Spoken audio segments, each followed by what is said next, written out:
Hola, buenas noches. Otra semana estamos en conversaciones con el equipo Zulú. Hoy estamos ya han pasado de las 12, ya estamos a día 1, primer día del mes. Una semana que ha sido muy interesante y que vamos a comentar esta noche. Primero de todo, buenas noches. Hola, buenas noches, ¿qué tal?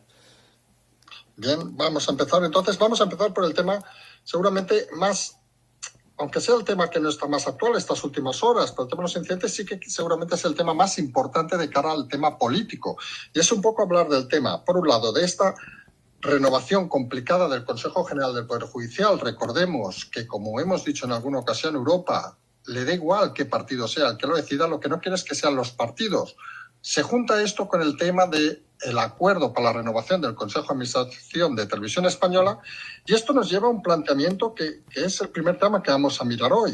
Parece a veces que el PP está más cerca del gobierno que de la oposición, es decir, parece el PP más cercano a ser un potencial sustituto de Podemos, y eso quizá parece esconder un poco, incluso con la rueda de prensa el otro día Sánchez, donde remarcaba que era oposición el PP, parece esconder ese miedo a que la oposición acabe siendo exclusivamente Vox. ¿Cómo se ven estos temas? Bueno, pues es el epicentro de la política nacional y seguramente el asunto del Consejo General del Poder Judicial sirva de epítome de lo que significa el gobierno o la política en España. Se están intercambiando cromos, se están intentando intercambiar cromos, mejor dicho, a pesar de lo que diga la Unión Europea.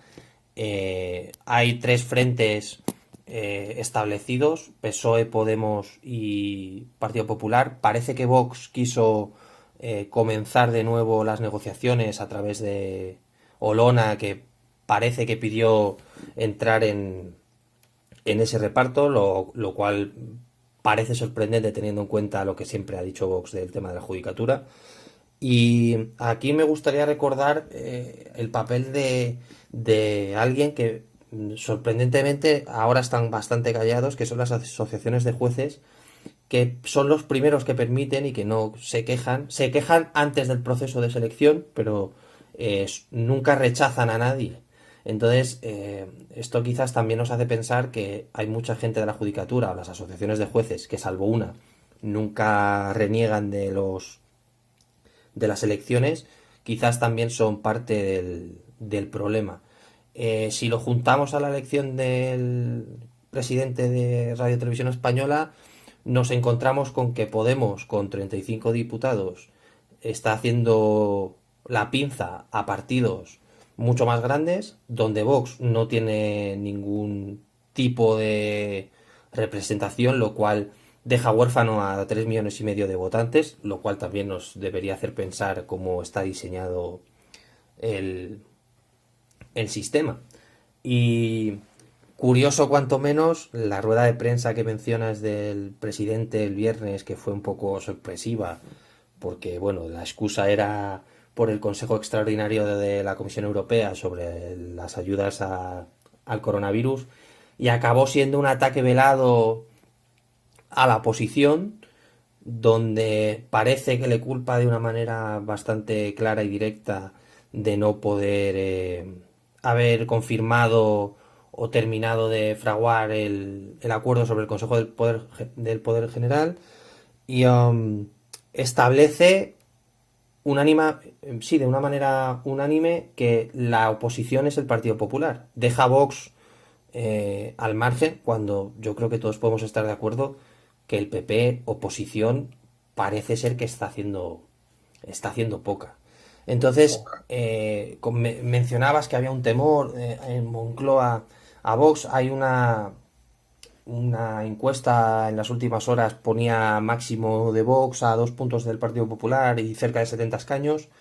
Y es curioso como un partido con 56 escaños a día de hoy no parece tener ninguna representación en las instituciones, punto número uno. Y punto número dos, que sea el Partido Socialista el que esté apuntando, ojo, desde Moncloa, que creo que es un uso un poco criticable de la institución, está estableciendo que el único interlocutor válido es Populares, lo cual creo que viene muy mal al PSOE, a los populares, y le viene muy bien a Vox.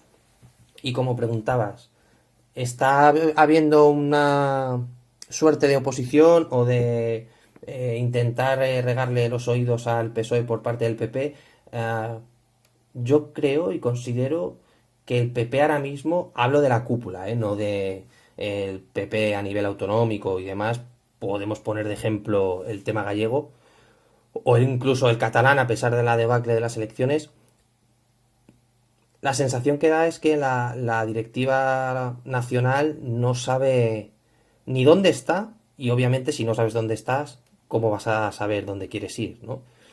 Pero no creo que sea una forma de seguirle el juego, creo que están en modo supervivencia porque saben que están en una situación donde si no toman la delantera o si no están en la pomada, por así decirlo, Vox puede empezar a todavía a recibir más voto o más apoyo. Entonces, la verdad que es curioso como un tema que en principio parece tan nimio como el Consejo General del Poder Judicial está resumiendo y es la amalgama de toda la problemática eh, de la política española. Y luego no hay que olvidar, y esto tiene que quedar claro, el mensaje que para mí es un reto, el reto que lanza el presidente a la Unión Europea diciendo soy consciente de que me han dicho que no tenemos que estar involucrados en la elección del Consejo General del Poder Judicial, me da exactamente lo mismo, hago una rueda de prensa para decir que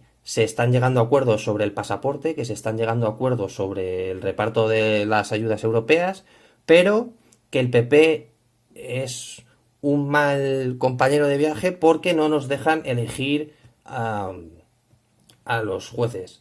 Y te puedo confirmar, además, de manera absoluta y certera, que en Bruselas ha caído no un jarro de agua fría, sino se han sorprendido de la mezquindad, si se me permite, de lanzar ese mensaje casi de reto de ustedes no intervienen y no me van a decir cómo puedo legislar o cómo puedo gobernar mi territorio.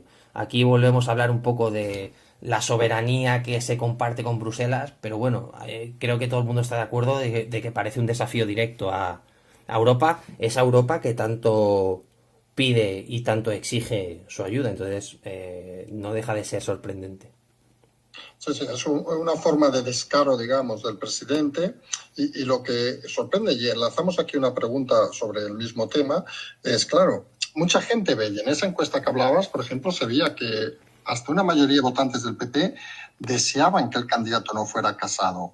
Ya hablamos de que Casado está amortizado, y eso parece claro, parece que va a aguantar todavía, pero se empiezan a ver movimientos de los varones del PP. En caso de batalla, vamos a decirlo así claro, podría haber dos frentes, uno Feijóo y uno Díaz Ayuso junto a Almeida. ¿Almeida estaría en qué posición? Es una visión un poco pensando más allá de mañana, de pasado mañana. ¿Qué PP nos deparará las próximas semanas o meses? ¿Qué ideas hay ahora mismo? ¿Qué es lo que se considera con más luz, vamos a decirlo de esta manera? Lo que está claro a 1 de marzo es que el PP necesita recuperar el centro y quiere ser el adalid del centro y de los centristas. Además, creo que puede venir muy bien aprovechar el 25 aniversario de la victoria de Aznar, que puede poner a lo mejor otra vez de una manera sutil al PP en el tablero. Y luego lo que comentas de los candidatos, creo que hay un problema en el PP que no han sabido interpretar y que seguramente no quieran repetir. Hablo a nivel de gestiones, de campaña y demás. La gente recordará la batalla entre las candidaturas para sustituir a Rajoy, cómo hasta ellos reconocieron que había sido una tontería y que había sido inútil porque había supuesto un daño al partido, esa suerte de lucha cainita entre personas del mismo partido, que parece ser que todos estaban en la misma página, parece ser.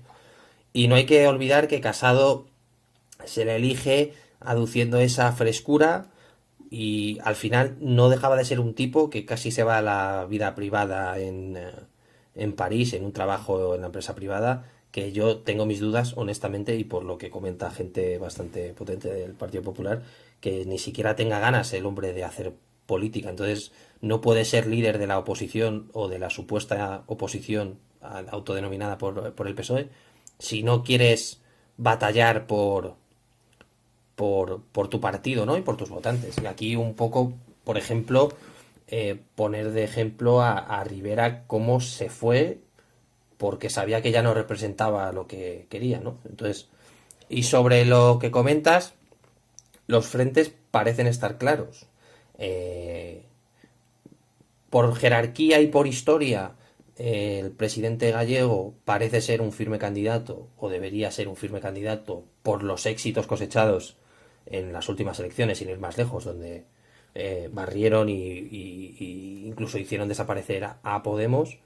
Y por otro lado, Ayuso con Almeida, que es un tándem interesante. Yo creo que Ayuso, la campaña de desprestigio que se ha lanzado ha surgido el efecto contrario.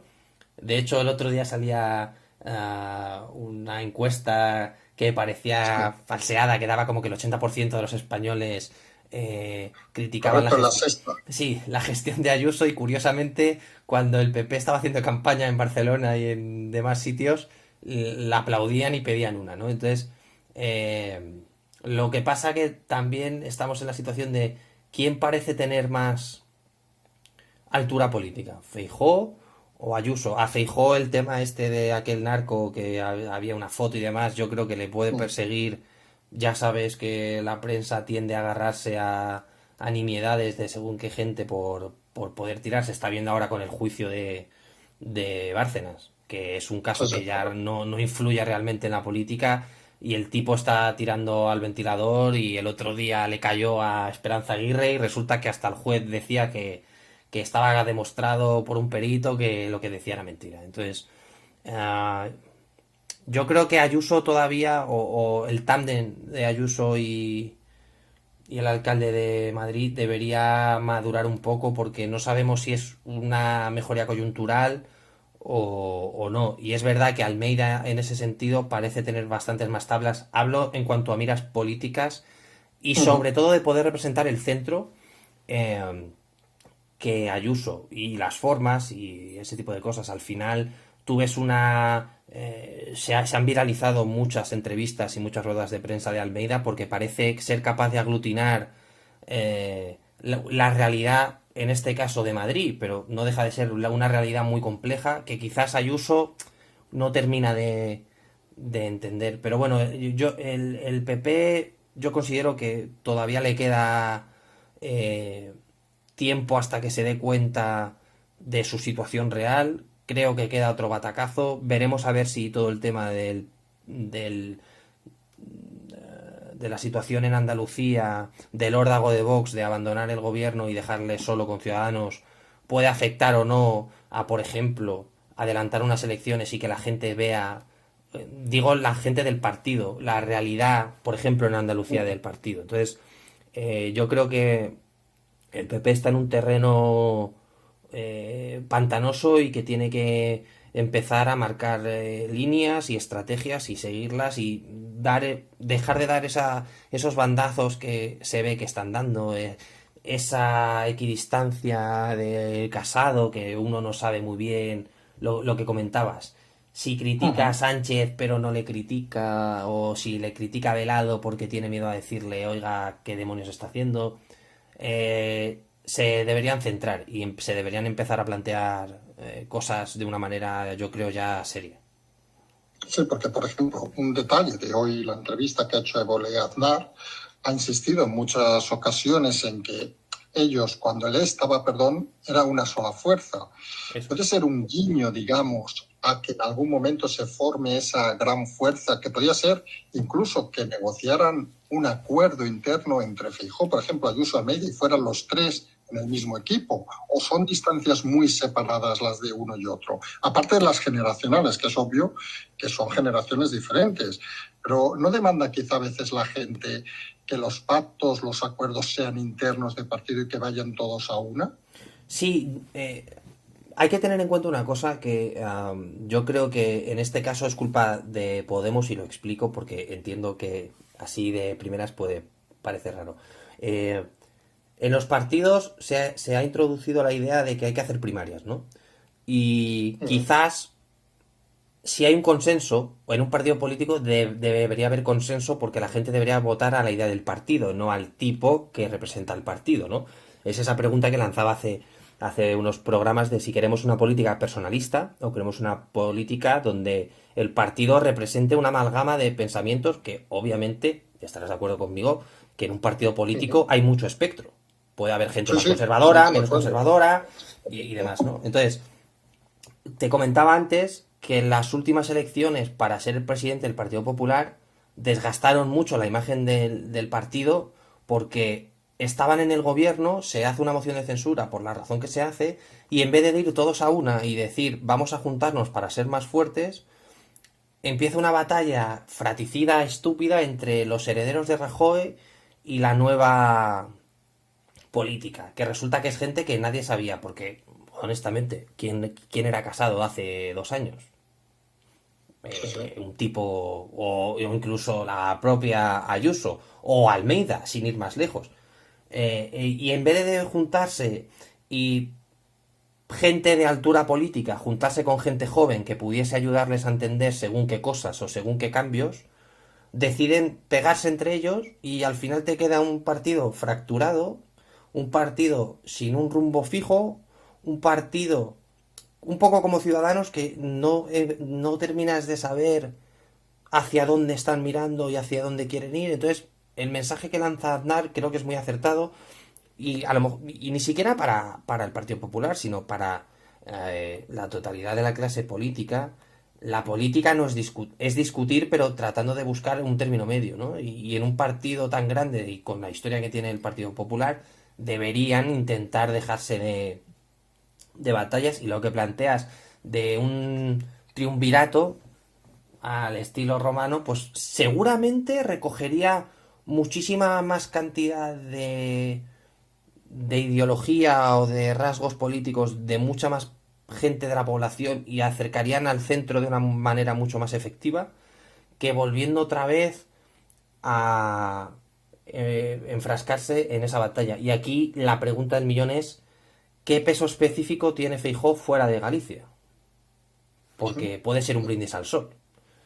Sí, sí, en eso estamos de acuerdo, porque parece que no tiene esa fuerza, obviamente, que tiene en Galicia, que es más conocido. Recordemos que Feijóo es nacido en el interior de Galicia, en la Ribeira Sacra, para quien no lo conozca, o sea, en una zona, digamos, del centro de Galicia. Con lo cual, claro, fuera de Galicia quizás es un personaje bastante más desconocido y eso también creemos que puede ser un inconveniente, sobre todo en zonas urbanas, como puede ser Madrid, por ejemplo, o incluso en Cataluña.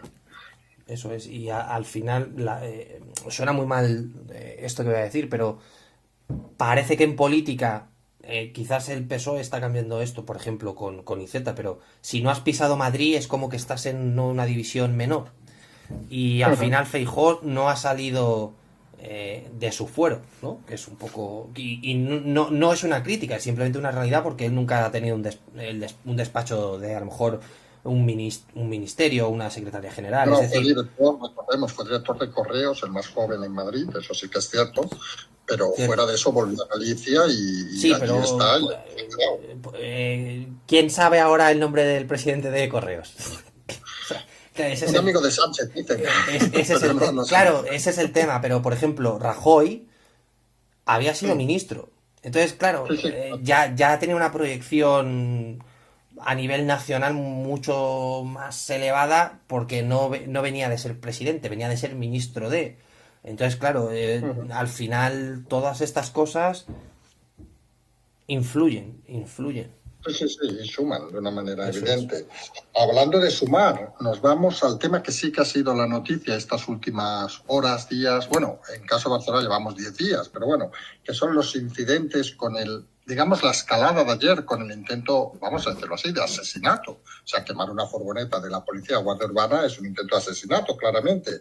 Entonces, todos estos dos incidentes nos llevan por un lado a la descoordinación, digámoslo así de claro, entre diversas policías, Guardia Urbana que va a su lado, Mossos que van a la otra, los políticos que cada uno va a la suya, la negociación del próximo gobierno político, que si la CUP dice que los policías se extralimitan, que si Esquerra dice lo mismo con tal de tener a la CUP en el gobierno. Al final, más que incidentes, que está claro que por lo que vemos algunos, que lo hemos visto en directo, no son los mismos incidentes que hace unos meses, unos años en Barcelona de marcado carácter independentista, sino podemos decir que hay mucha parte de delincuencia habitual, vamos a decirlo así de claro. Pero esto todo mezclado con el tema político de Cataluña parece que se está construyendo como esa bomba, vamos a decirlo así, y todo pendiente además de un tema importante. Bueno, esta semana han vuelto a convocar, ya lo anunciamos, más manifestaciones, sobre todo una para el próximo sábado está convocada a las 7 de la tarde en el centro de Barcelona y que parece que veremos si hay coordinación, pero claro, estamos pensando incluso que con la decisión de las próximas 2 semanas, no, la próxima semana ya, si no me equivoco, del levantamiento de la inmunidad a Puigdemont, ¿qué podría pasar incluso, ya sumamos a este escenario, si Puigdemont es traído de vuelta a España? ¿Se quemaría la calle? Empiezo por el final para volver al principio y desarrollar todo.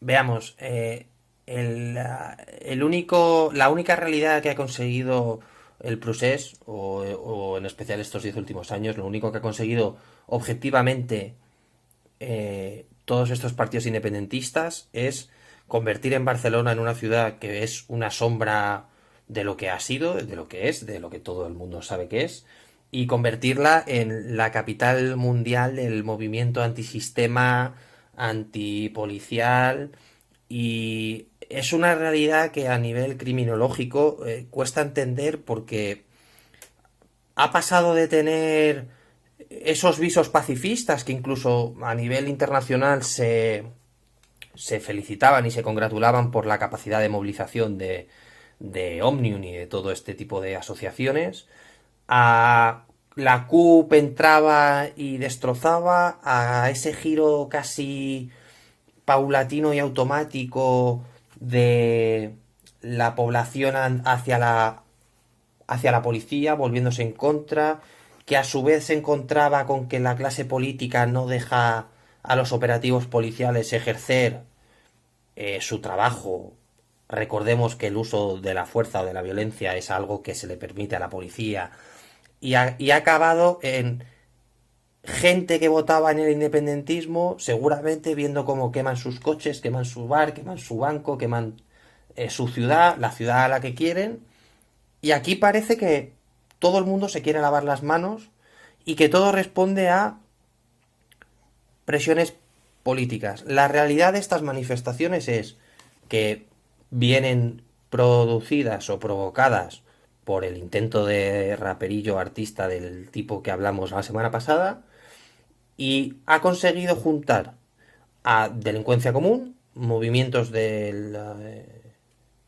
del movimiento anticapitalista y antisistema, y chavalada, y digo chavalada porque son chavales de 17, 18, 16 años. Hay muchos arrestos que son de menores, de zonas como Matadepera, donde ayer hubo 3 detenidos, que para que la gente que no conoce Cataluña, como bien sabes tú, es el municipio con más renta per cápita de Cataluña. Entonces, aquí hay cosas. ¿En qué momento un hijo de un tipo de bien, o sea, si se me permite hablar en estos términos, decide ir a las Ramblas a destrozar una tienda de Nike o de Versace para robar unas zapatillas? Lo hace por la adrenalina, lo hace porque hay un componente político, lo hace porque hay un componente criminal, lo hace porque hay un componente sociológico que se ha podido instaurar en Cataluña.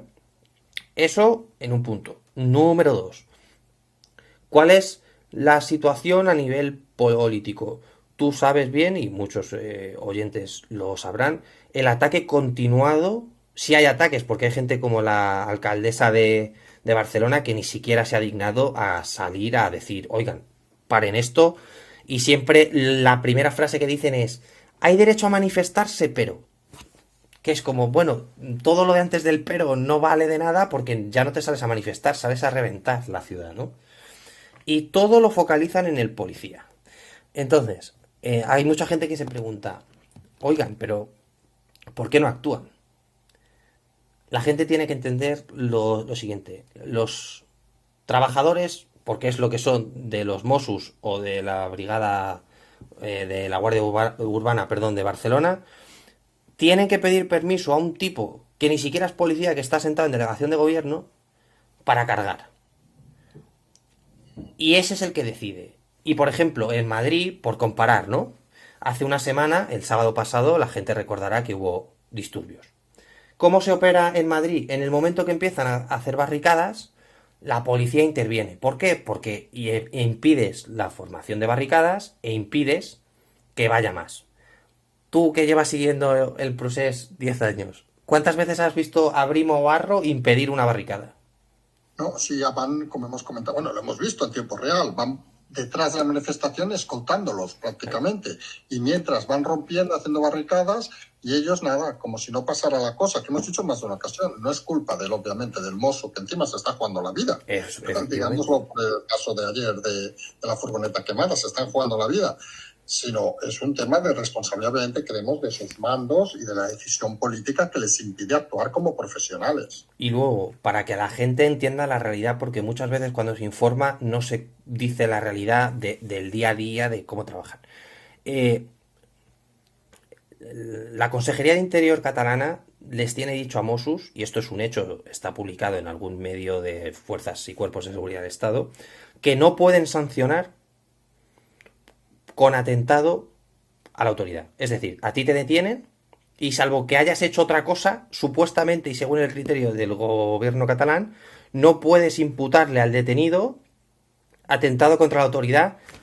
Es decir, yo te tiro un rodamiento, te doy en la cabeza, que ni siquiera has atentado contra la autoridad, sería intento de homicidio, hay que hablar claro. Lo de ayer de tirar un cóctel molotov, que por cierto se considera un arma explosiva de bajo impacto, pero se considera así por la Guardia Civil, que son los que gestionan el tema de explosivos. Se ha detenido a una partícipe y veremos a ver qué se le imputa.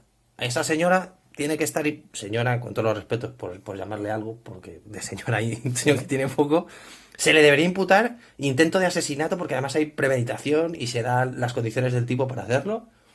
Y a lo mejor se va a la calle con una multa Desórdenes. por destrozar yo qué sé, un mueble o desórdenes públicos y que son 500 euros y si acaso. Entonces, claro, si tú estás haciendo tu trabajo y no tienes el respaldo que te da la ley, ojo, porque tu superior y tu mando te dice no, le imputas por la ley 4/2015 de seguridad ciudadana y se acabó.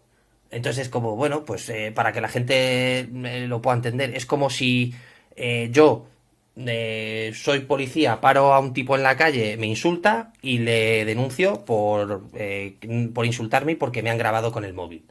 Eso es a lo que se está comparando a la gente que la están deteniendo. Y esto nos lleva a una situación que puede ser la siguiente que se está planteando en los grupos internos de Mossos, que es un tema que comentaste tú hace tiempo. Oigan, como no nos dejan hacer nuestro trabajo, vamos a dejar de hacerlo. Ustedes necesitan escolta, yo les quito la escolta. ¿Qué pasaría ahí? ¿Tú te imaginas qué podría pasar? ¿Qué le hubiera pasado a Puigdemont sin escolta? ¿O qué le pasaría a Pere Navarro a Aragonés, perdón, sin escolta? ¿O qué le podría pasar a Rufián, que es Policía Nacional? Pero ciertos tipos de políticos sin escolta, ¿qué pasaría? ¿Qué pasaría al gobierno de interior sin escolta? Es una pregunta que la gente se tiene que hacer. Y luego, si tenemos elementos de Esquerra Republicana de Cataluña que están... Y de Junts pel Sí también, porque fueron los primeros que criticaron la semana pasada los dispositivos de Mossos, diciendo que bueno, que van a hablar con la CUP para cambiar la forma de actuar de la policía. Oigan, que están destrozando una ciudad. Y aquí hay que entender una cosa, no es destrozar la ciudad de tema de mobiliario ni de nada de esto. Cuando pueda volver el turismo, ¿quién demonios va a querer ir a Barcelona si lo ve arder en la BBC o en la CNN 10 días seguidos? Es una cosa que no tiene sentido. Entonces, Cataluña está otra vez en el abismo, pero en un abismo real, donde se puede ver en una situación que no haya seguridad para el votante. Y seguramente eso lleve a mucha gente a darse cuenta que el independentismo ha conseguido eso. Y el tema de Puigdemont, ¿van a volver a arder las calles? Si tú tienes una barbacoa con fuego y vienes y le echas líquido inflamable, va a prender, va a haber un estallido. En el momento, y lo comentábamos la semana pasada, que se detenga a Puigdemont, porque además se le va a detener. O sea, ya no te hablo del momento en el que le extraditen y le suban en un avión de la Fuerza Aérea y ya sepamos que viene a territorio nacional, sino en el momento de la detención ya saldrá, pues seguramente, si es silla el presidente no, pero si es Esquerra Republicano, todavía no se ha formado el gobierno, dependiendo de los tiempos. ¿Dudas que vaya a haber típico evento o rueda de prensa institucional con la señora por detrás diciendo que es una vergüenza para Europa permitir la detención de un parlamento electo por la ciudadanía catalana que es soberana y demás? Es decir, van a ser los propios elementos de gobierno actual de la Generalitat o de la futura los que van a decir hay que salir a quejarse. Y volverá a haber una manifestación que puede ser más o menos entendible, legítima es, que sirva a estos cenutrios, y perdón, para volver a quemar Barcelona. Y la cosa es, cuánto va a aguantar Barcelona? ¿Cuánto va a aguantar la gente de Barcelona? ¿Cuánto va a aguantar el resto del país? Porque esto se va a extender. Se extendió en su día al Gamonal, se extendió en su día a Madrid, se extendió a Valencia, y va a seguir pasando, y va a seguir pasando. Y aquí aprovecho para preguntar, lanzo la pregunta al aire, Marlaska. Pedro Sánchez ponía un tuit como todo mi apoyo, no tienes que mandar todo tu apoyo, tienes que mandar a la policía y a la Guardia Civil y tomar medidas. Porque no es un tema de que afecta a 4 personas, están atacando Barcelona, que es la segunda ciudad de España. Y bueno, tú estás allí, tú lo ves. Es decir, Bueno, sí, tú puedes tener un pulso mucho más real. No, yo hay una cosa que está clara en relación al turismo y eso es algo obvio. Yo siempre pongo el mismo ejemplo. ¿Quién de los oyentes iría mañana, aunque le pagaran el billete a Wuhan, por ejemplo? Pues poca gente. ¿Por qué? Porque tiene una mala imagen. ¿Quién se iría a Tailandia hoy, por ejemplo, o a Bangkok, en Birmania, perdón, o a Tailandia o Birmania? ¿Quién se iría sabiendo que hay incidentes que ha habido, que ha sido en Birmania, que ha habido 17 muertos? Sí, eso es. ¿Quién se va allí en el centro de la ciudad? Nadie. Porque la gente, por suerte o por desgracia, en el siglo XXI la gente se informa y la gente antes de viajar, pues mira, se mira el Google, se mira el tiempo, pero se mira a veces las noticias y se mira qué va a pasar en la ciudad, y ya no te hablo de cuando hay avisos, por ejemplo, tipo embajada americana. Se recomienda no visitar la ciudad de Barcelona por riesgo de altercados. Claro, eso al final la gente lo mira. Esto es un ejemplo que alguna vez hemos puesto. Esto es como cuando dicen las agencias de rating, las que valoran los gobiernos, que alguna persona dice, es que esto no vale para nada. Siempre explicamos lo mismo. ¿Quién sabe de aquí de economía de Benín, de Angola o de otro país? Nadie. Pues el mundo funciona así. Para saber de España hay las agencias de rating que dicen, oiga, este país va bien o va mal, que se dedican a analizarlo. Pues es lo mismo que lo que hacemos todos a nuestro nivel antes de ir a una localidad o un país. Nos documentamos y claro, si vemos que ha habido 17 muertos, como el caso que explicamos de Birmania ayer, en manifestaciones en las calles con tiros reales, pues seguramente uno se piensa mucho antes de ir o no ir. Sí. Porque al final todos valoramos las cosas. Incluso por poner negro sobre blanco un ejemplo que yo creo que es muy ilustrativo en cuanto al tema del turismo que dices. El Mundial de Rusia había una movilización de policía y de militares tremenda porque había rumores de que podía pasar. Pero sin ir más lejos, en la Eurocopa de Francia, la gente recordará esas imágenes en Marsella de los rusos pegándose con británicos y rusos con rusos, y la policía francesa, que no es que sea la élite de policía antidisturbios en Europa, ni muchísimo menos, tomó parte por proteger al resto de turistas que iban a disfrutar del fútbol, ¿no? Pues esto, si lo trasladas y lo extrapolas a Barcelona, que es una ciudad que es un destino turístico importantísimo, no para nosotros como país, sino a nivel europeo también, ¿quién va a querer ir si sabe que le van a quemar o le van a romper la puerta del hotel? Nadie.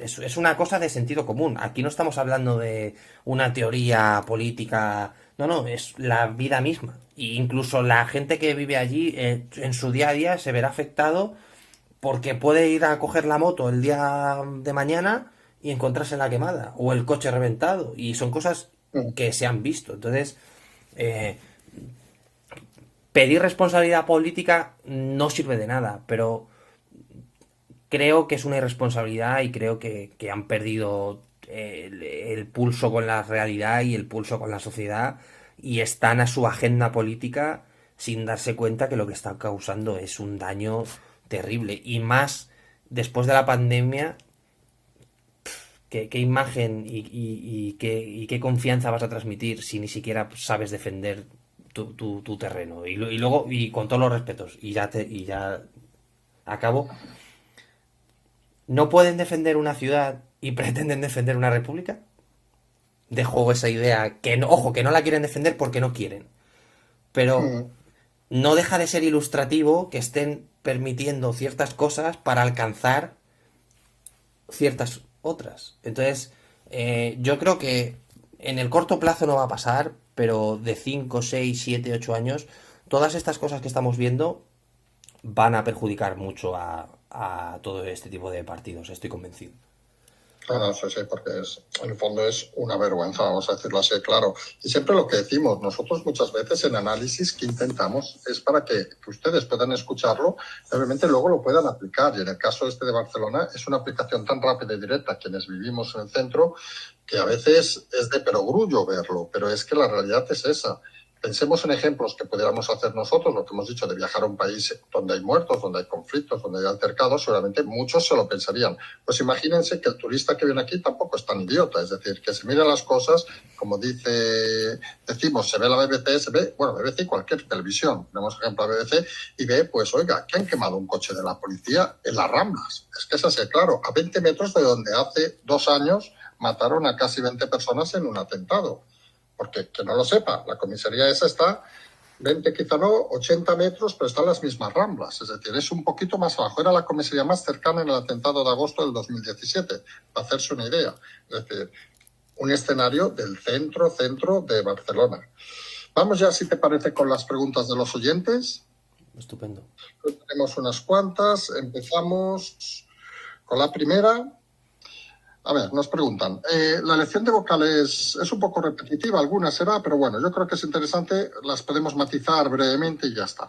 Las elecciones de vocales del Consejo General Judicial nos dicen que nunca deben ser objeto de negociación, tal, pero nos dice la pregunta interesante es, ¿por qué en los medios se habla de la hipotética cuota de Podemos con solo 35 diputados y ningún medio habla de por qué no tiene Vox su cuota con 52 diputados? ¿Qué forma de democracia es esa que los que menos tienen más que los que más? Bueno, efectivamente, muy buena pregunta, es una puntualización estupenda. Esto responde primero a que Podemos, guste o no guste, forma parte del gobierno y a- por seguir apoyando al gobierno de coalición puede presionar de una manera objetiva mucho más fuerte que Vox, que no está en el gobierno. Luego es verdad que se está silenciando al tercer grupo parlamentario en este país, que el segundo, que es el PP, lo está permitiendo, seguramente por una decisión electoral, pero que creo que le viene mal y que le puede perjudicar. Y no es que es un tema de que la democracia en este sentido no se quede más el que menos, sino tú tienes un peso específico y tú tienes ¿cómo puedo decirlo? Una ventaja táctica sobre la que puedes potenciar tu posición y en este caso, en términos brutos y que se entienda, Podemos tiene ese poder porque responde al chantaje que puede realizarle al PSOE, no responde a nada más. Y Vox efectivamente haría bien y hace bien, aunque sea sorprendente con su programa electoral, en pedir lo que podría corresponderle. Pero es que el problema de todo esto es que ninguno de los partidos, sea el primero, el segundo, el tercero o el grupo mixto, debería decidir nada sobre los jueces. Entonces, está muy bien puntualizarlo, pero la realidad es que nadie debería elegir a los jueces, salvo los jueces. Correcto, lo que dice Europa, y para eso es el Poder Judicial. En fin. Siguiente pregunta. Vamos a un tema, es una dualidad, digamos. El oyente plantea si la gestión, y pone como ejemplo de buena gestión, según el oyente, pone Madrid y Andalucía, acabará ganando a lo que llama propaganda, que podría ser, por ejemplo, Cataluña, que, como hemos dicho, ha pasado de ser la locomotora de España en cifras a ser uno de los vagones de cola más renqueantes. Solo hay que ver el crecimiento último que tenemos, que la Comunidad de Madrid subía hasta un 4,5% y Cataluña se iba a menos 0,5% en el mismo periodo durante este periodo, digamos, de crisis. Y plantea el oyente incluso si ciudades como Málaga, que dice que está en un proyecto muy ambicioso, que está progresando mucho, podría llegar a ser un sustituto incluso de Barcelona, como ciudad, digamos, del Mediterráneo, del sur del Mediterráneo. En este caso, lo que plantea es muy interesante porque al final está poniendo de manifiesto los cambios que todo el mundo puede ver que están ocurriendo en el territorio, en especial en Cataluña, por la tensión que se ha producido en los últimos años, pero también en el País Vasco y, por ejemplo, otras regiones como Castilla-La Mancha, como parte de Aragón, que está bajando. Y esto es peligroso para el PSOE por lo siguiente. Andalucía ha pasado, tras 40 años y la famosa sentencia de los ERES y demás, a ser un gobierno de derechas. Y bueno, para que la gente lo entienda, ha habido un superávit por primera vez en muchos años del gobierno de los populares y de Ciudadanos, y en esa comunidad autónoma, Málaga, pues parece que se está posicionando como destino no solo turístico, que lo lleva siendo además de Granada, sino sobre todo en el ámbito tecnológico, donde, por ejemplo, sin ir más lejos, hay un parque tecnológico donde muchas startups y demás empiezan a desarrollarse. Que posiblemente si la decadencia en Barcelona sigue y no se abandona esa forma que se está convirtiendo y en ese día a día que se está desarrollando en Cataluña, obviamente tendrá que pasar hacia otra provincia. Obviamente no va a pasar a Valencia por razones obvias, porque honestamente en Valencia se están empezando a repetir patrones que se asemejan bastante a la realidad catalana, con temas como el valenciano y todo este tipo de asuntos. Y en esa posición se erige Málaga, que está muy bien comunicada, que ya tiene un historial de ser un destino conocido, turístico como bien lo es Barcelona, y sobre todo que en los últimos años, pues como bien dice el oyente, hay un desarrollo. Y su pregunta va a ser si en temas de gestión, donde parece ser que está siendo muy correcta, va a ganar la propaganda. El tema de la propaganda es que quién no ha estado en Málaga, quién no ha estado en Andalucía y quién no ha visto cómo está Barcelona. Es decir, no es que te estén contando, pongo el ejemplo de la vacuna si se me permite, aunque sea un tema muy delicado. Tú lees un informe de la vacuna de Johnson Johnson que se ha aprobado en las últimas horas por la FDA, y obviamente nadie o no toda la sociedad tiene conocimientos suficientes para entender bien biológicamente o médicamente lo que supone, ¿no? Es decir, tú te puedes leer un dossier de la vacuna, pero no tienes la capacidad para entenderlo. Pero en el tema de la política o de, por ejemplo, Andalucía, tú tienes, cualquier persona, si ve en las noticias que Barcelona está ardiendo, que en Valencia hay cosas similares y que en Málaga están abriendo hoteles de lujo, está recogiendo mucho turismo que pasa de Barcelona, que está innovando por el campo, por la tecnología, eso no tienes que tener ninguna capacidad extraordinaria, simplemente sentido común. Y el problema es que el que hace comunicación piensa que el que la recibe no tiene sentido común, ¿no? Y esto es algo sorprendente, pero es lo que pasa. Cuando tú haces marketing no tienes en cuenta el criterio real o el sentido común o el término medio de la gente. Entonces, la propaganda no lo puede ganar todo, porque la realidad se acaba imponiendo. Y si, por ejemplo, pongamos que el Congreso Móvil, pongamos que abandona Barcelona y en un giro de los acontecimientos acaba en Málaga. ¿Cómo vas a negar que Málaga es una plaza a tener en cuenta si el Mobile, que amenaza con irse a Asia, acuérdate la negociación de que decía de irse, que ni siquiera decía a Frankfurt, sino a Asia, acaba en Málaga? ¿Cómo vas a hacer una propaganda en contra de Málaga? No vas a poder porque va a haber una realidad aplastante. Entonces, la gente tiene que darse cuenta de que la propaganda no lo puede todo. Y es un mensaje importante porque, por ejemplo, no sé si has visto el vídeo este de la chica hablando por la calle, que va Sí, de diciendo... Tatiana, no sé qué. Bueno, sí, efectivamente. Pues yo recomiendo a la gente que lea bien lo que dice y que lo extrapole a la realidad, porque es una campaña de marketing tan con una carga ideológica tan grande. No voy a, si quieres lo dejamos como ejercicio, si se nos Sí, sí, permite, sí, no, para no hay la semana problema por el pasada, lugar tampoco. pero yo invito a la gente a que vea el vídeo, que intente verlo desde una manera o desde una perspectiva objetiva, que analice bien lo que se dice y si te parece bien nos emplazamos a la semana que viene a analizar de una manera objetiva lo que se dice, porque es una operación de propaganda brutal. Y hay ciertas cosas que sí se pueden hacer, pero claro, si Málaga es como, por ejemplo, este mes es Madrid Fusión. Van a recoger a grandes cocineros. Eso no hay propaganda que lo pueda combatir, porque la propia propaganda que genera que Fusión esté en Madrid o que el Mobile esté en Barcelona es mucho más grande. Entonces, claro, yo entiendo que haya esta suerte de psicosis, pero calma. Desde aquí siempre decimos calma, pero con estos temas, tranquilidad. Hablando de realidades, siguiente pregunta. Nos pregunta una cosa muy concreta.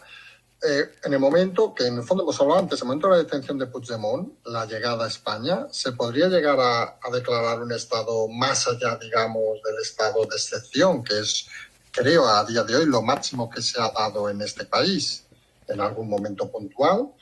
¿O podría ponerse la cosa todavía más fea? Bueno, en cuanto al estado de sitio, que sería el El tope, máximo. el máximo Sí. que se podría aplicar según la ley de estado de alarma y demás, estaríamos hablando de establecer una camarilla militar para gobernar España. Entonces, la gente entenderá que un partido como es el socialista no va a verse en la tesitura de que sea el GEMAT el que gobierne España de facto. O sea, esto es así, la gente tiene que entenderlo así porque es lo que es. Eh, el estado de excepción podría aplicarse, pero es verdad que afecta de una manera superlativa a los derechos fundamentales de la sociedad. Se puede aplicar en una parte del territorio, pero supone una serie de puntos bastante lesivos en cuanto a derechos fundamentales. Por ejemplo, te pueden detener por cualquier motivo sin darte explicaciones por la conservación del orden, te pueden prohibir la circulación de personas y vehículos, que por eso este estado de alarma da pie a pensar que es un estado de excepción, de una manera pues un poco sutil. Yo personalmente, si puedo dar mi opinión, para mí es un estado de excepción escondido en la ley de salud pública y demás, pero claro, el estado de excepción realmente es puedes suspender de cargos a funcionarios, puedes prohibir las huelgas, puedes incautar armas, puedes intervenir industrias, industrias enteras. Es decir, coge el gobierno y dice, pues oiga, la SEAT pasa a ser nuestra porque queremos hacer respiradores, por ejemplo, cosa que hizo Trump con General Motors en Estados Unidos. En este caso fue por una ley la ley de la guerra de Corea, pero el estado de excepción, de manera, para que se me pueda entender bien, de una manera total y absoluta, sin ningún género de dudas, como el estado de alarma que tenemos hoy, supondría un movimiento muy arriesgado. Es verdad que en Cataluña se podría entender, pero lo que hace falta en Cataluña no es un estado de excepción, es que la policía pueda hacer su trabajo y que los políticos se aparten y que el señor Trapero pues vuelva a acordarse de que lleva un uniforme y que defienda lo que tiene que defender. Y poco más. Sí, el primer administrativo. Pasamos a la siguiente pregunta, que se centra más un poco en en política en este caso. Nos pregunta un poco si lo que llevamos diciendo esto hace semanas, que el voto disputado en este país es, si ponemos del 0 al 10, el del 3, el 4 al 6, que es el más dudoso, es donde todos los partidos parece que quieren girar. Entonces nos dice, la pregunta es, ¿cómo se puede captar ese voto? ¿En qué escenario? Y nos dice, primero, ¿podría ser una remodelación del PP, incluyendo que se fuera Casado? O dos, un nuevo partido entre el PP y Ciudadanos. Y lo complementa diciendo si llegaremos a tocar fondo antes del verano. Algunos siempre ponemos un punto de referencia, que es el 30 de mayo, recuerden, acaban los ERTES, la mayoría, no sabemos si la mayoría, pero un buen número de ellos acabarán en ERES, con lo cual, hasta ese día, digamos, la gente, cierta parte, casi 900.000 personas, estarán cobrando, más allá de ese día, no. Cobran despidos si hay dinero, obviamente, y entre lo que tramitan y todo podemos llegar a un momento muy complicado y creemos que quizá el fondo llegará de aquellas, más si la campaña de Semana Santa, como parece ser, va a ser un fracaso, y vamos a ver cómo es la campaña de verano. La pregunta, para resumir, que nos hemos enrollado un poco, es ¿remodelar el PP incluiría la dimisión de Casado para intentar ganar más escenario? Y dos, ¿se ve esa creación de un partido entre PP y Ciudadanos? La creación del partido entre Ciudadanos y Populares, donde parece ser y queda claro que Rivera está teniendo unas conversaciones, seguramente se acercaría al centro, pero supondría, sin ningún género de dudas, que un voto muy seguro del PP se iría a Vox, en este caso, por miedo a la equidistancia de Ciudadanos. Creo que esto es algo que se puede entender. Y luego, creo que la forma de conseguir otra vez el centro es primero haciendo políticas transversales, dejando de lado lo que es de derechas y lo que es de izquierdas. Sé que estoy simplificando mucho, pero es importante porque hoy en día todo se clasifica, ¿no? Hacer unas políticas impositivas que llamen la atención tanto al gasto como a la inversión extranjera, tomar ciertas decisiones sobre la administración pública y lo grande que es y lo efectiva que es, un corte o cortar un gasto muy grande en los ministerios reduciendo la administración al mínimo asumible y sobre todo, y creo que es importante, moderar mucho el discurso y dejar de... se puede ser muy contundente sin entrar en descalificaciones y creo que se está embarrando todo mucho en los últimos años y solo hay que ver el Congreso y se ha perdido el decoro, ¿no? Y la bonomía tradicional que se presupone al político.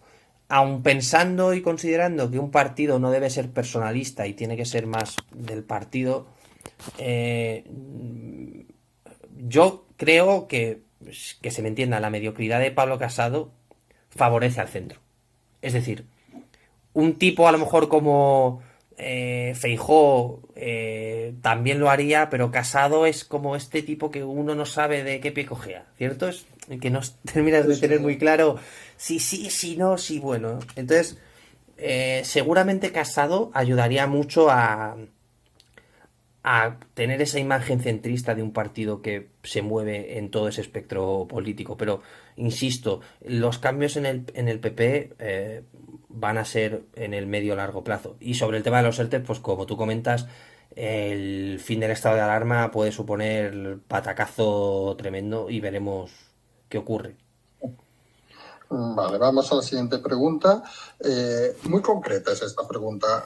Saben que el 3 de marzo, si no me equivoco, hay la declaración del número 3 de Podemos en el Supremo y nos preguntan que una sentencia podría significar, en contra obviamente, una sentencia condenatoria, podría significar el principio de la ruptura de PSOE-Podemos. ¿Está esperando el PSOE esa llama, digamos, ese explosivo para hacer saltar la coalición o realmente Sánchez dice vamos a seguir hasta que ellos se quieran ir? El tema aquí es el siguiente. Cuando la derecha delinque, si delinque un individuo de la derecha, delinque la derecha. Si delinque un individuo de la izquierda, delinque el individuo. Es sorprendente, pero es así. Véanse es el principio del comunismo. Lo de todos es para todos y lo de uno, cuando te afecta a ti, es de uno. Tipo Andalucía, no, ha sido Chávez, no ha sido el gobierno, ha sido el señor Chávez y ha sido el señor tal. Entonces es como que siempre echan balones fuera. Que Alberto Rodríguez esté imputado, no sorprende a nadie, va a ser condenado sin ningún género de duda. Veremos los malabares de comunicación que hará el Partido Morado para justificar que se le cesa de secretario general, creo que es el cargo que le corresponde en Podemos.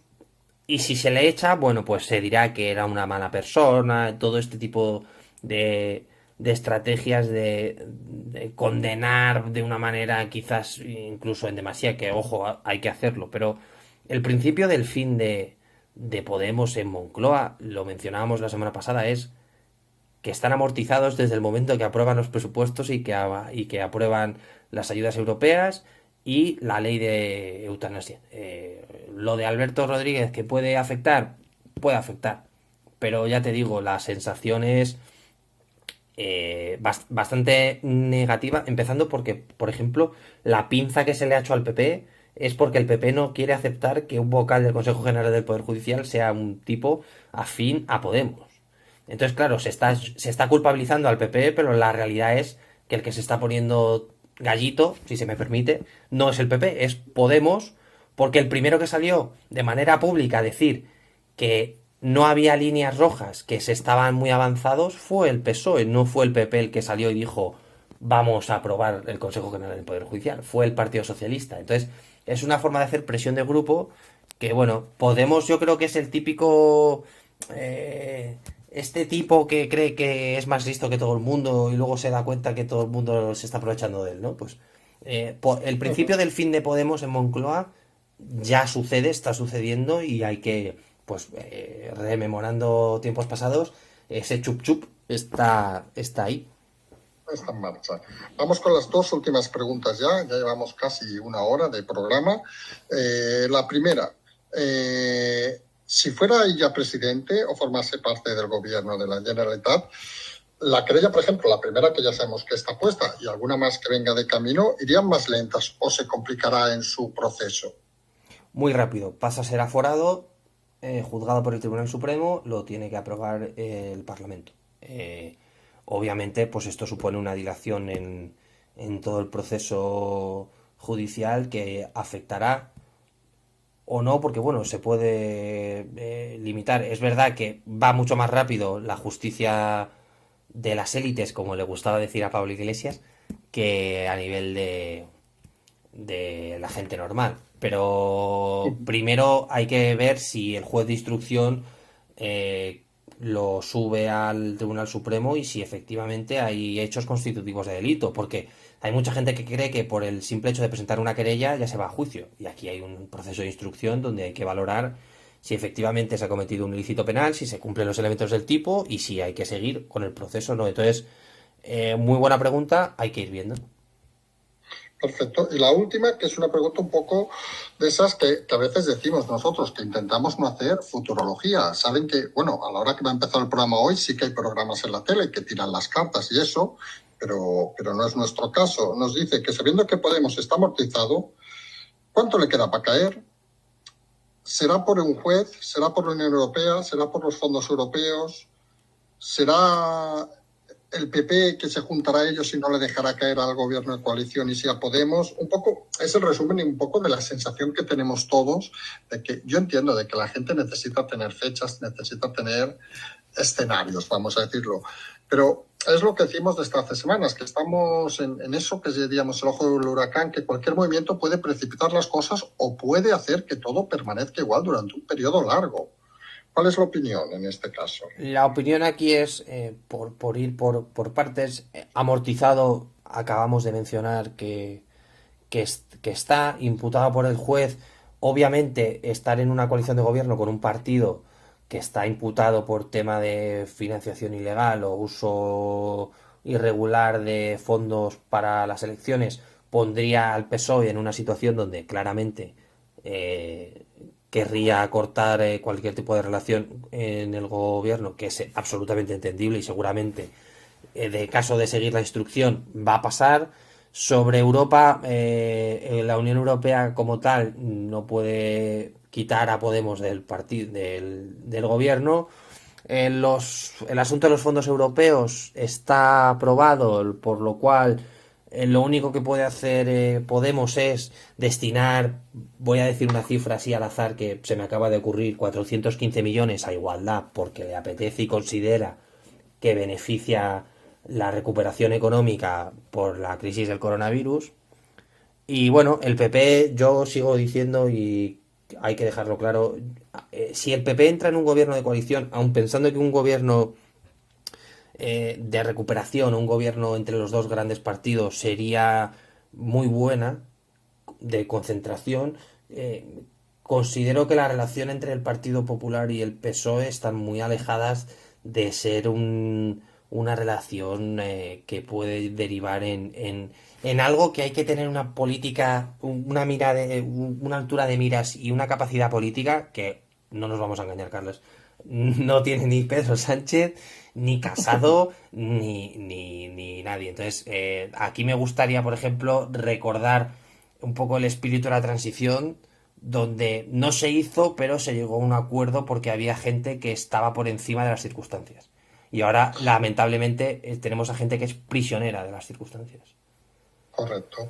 Pues nada, quedamos la próxima semana. Te vamos a pedir una pequeño, pero rápido, un pequeño pim pam de la próxima semana. Nosotros vamos a recordar dos cosas. Creemos que seguiremos hablando de la violencia en Cataluña. Ya verán cómo se empiezan a reunir, porque realmente están preocupados por el descontrol que hay.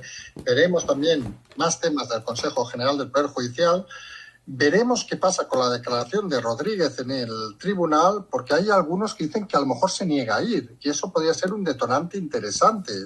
Recordemos que había sido citado en enero y alegó enfermedad, y una vez pasado prácticamente más de un mes, el juez lo ha citado, como quien dice, a los 4 días de recibir el alta. Y hay fuentes que dicen que a lo mejor se niega a ir, con lo cual tendríamos una cosa sorprendente, digamos, uno de los máximos responsables de un partido en el gobierno que se niega a declarar en un juzgado. Eso, recordemos, será el día 3, si no nos equivocamos, que es el miércoles. Es decir, puede ser una semana más interesante de lo que a día de hoy parece, ¿no? Sí, bueno, el martes habría Consejo de Ministros, que es importante, que últimamente hay varios juristas y varios magistrados de talla que están empezando a lanzar el mensaje de hay que recordar a los señores de Podemos que las deliberaciones son secretas. El propio Felipe González, que algo sabrá, lo lanzaba en una entrevista en los últimos días en El Mundo, lo cual Podemos ya empieza a estar señalado por parte de gente importante.